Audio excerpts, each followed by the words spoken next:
विधानसभा निवडणुकीनंतर राज्यात भाजपला सत्तेवर आणण्यासाठी आरएसएस दक्ष, विजयानंतर भाजपचा मुख्यमंत्री असावा या दृष्टीने संघाची रणनीती। राज्यात सत्ता परिवर्तन होणार, कितीही स्वप्न पाहिली तरी भाजपचा मुख्यमंत्री होणार नाही, विजय वडेट्टीवारांची प्रतिक्रिया। तर योजनेवरून महायुतीत श्रेयवादाची लढाई, वडेट्टीवारांची टीका।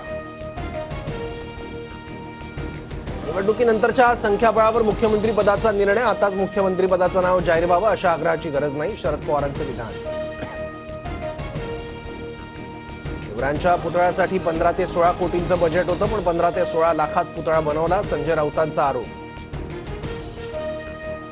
शिवरायांचा सुरतेवर स्वारी करण्याचा उद्देश वेगळा होता, शिवरायांचा खोटा इतिहास जनतेसमोर मांडू नये, शरद पवारांची प्रतिक्रिया।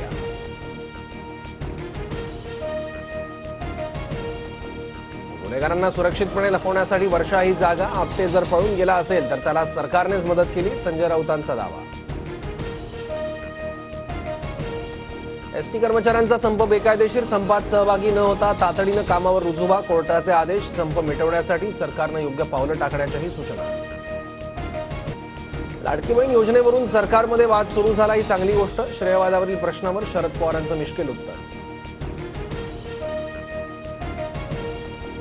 राज्यात जुलै आणि ऑगस्टमध्ये झालेल्या अतिवृष्टीमुळे 1,70,000 हेक्टरवरील पिकांचं नुकसान, तर विदर्भात 97,652 हेक्टरवरील पिकं मातीमोल।